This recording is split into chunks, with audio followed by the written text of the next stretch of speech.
और संसद में मचे इस घमासान के बीच अगले साल होने वाले लोकसभा चुनाव को लेकर दिल्ली में विपक्षी दलों के गठबंधन की बैठक हुई। सूत्रों के मुताबिक 28 दलों की इस बैठक में लोकसभा चुनाव की रणनीति और चेहरे पर चर्चा हुई। लेकिन सूत्र बताते हैं कि प्रधानमंत्री पद की दावेदारी पर बात नहीं बन पाई। दिल्ली में विपक्षी दलों की बैठक से पहले पटना में मुख्यमंत्री नीतीश कुमार को प्रधानमंत्री पद का उम्मीदवार घोषित करने की मांग को लेकर पोस्टर लगा दिए गए। हालांकि पटना में नीतीश के पक्ष में ये पोस्टर किसने लगवाए थे, इस पर उनकी पार्टी जेडीयू ने कोई प्रतिक्रिया नहीं दी।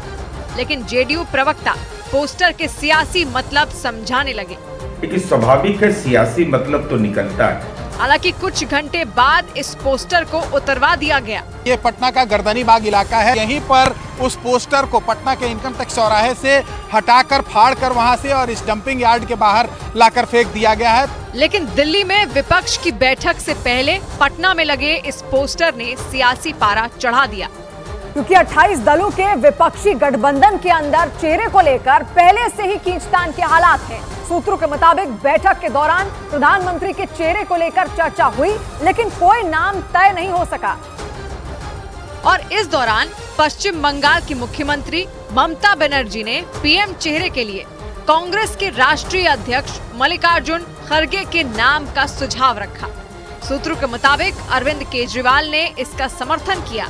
हालांकि पीएम फेस के सवाल पर यूपी के पूर्व सीएम अखिलेश यादव ने चुप्पी साध ली। बहुत जल्दी सीटें डिस्ट्रीब्यूट होंगी और हम सब लोग जनता के बीच में दिखाई देंगे।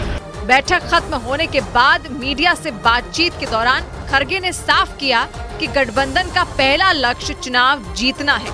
सभी लोग मिलकर काम करेंगे। दिल्ली में हुई बैठक में ये तय किया गया कि 2024 के आम चुनाव से पहले विपक्षी गठबंधन की इस तरह की 8 से 10 बैठकें और होंगी।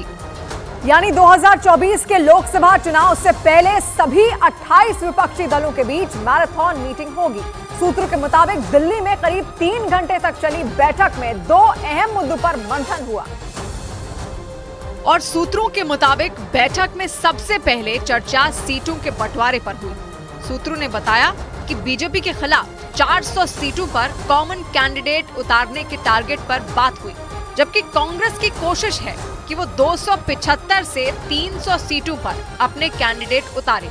सीट शेयरिंग के अलावा विपक्षी गठबंधन का संयोजक कौन होगा, इसे लेकर भी चर्चा हुई।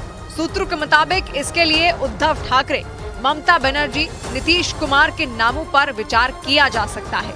हालांकि इन दोनों मुद्दों पर बैठक में शामिल नेताओं ने साफ साफ कुछ भी नहीं कहा। अच्छा रहा, अभी शुरू होगा, कैंपेन भी शुरू होगा, सीट शेयरिंग भी होगी, सब होगा। लेकिन सूत्रों के मुताबिक गठबंधन में शामिल कई पार्टियां जल्द से जल्द सीटों का बंटवारा कर लेने के पक्ष में हैं।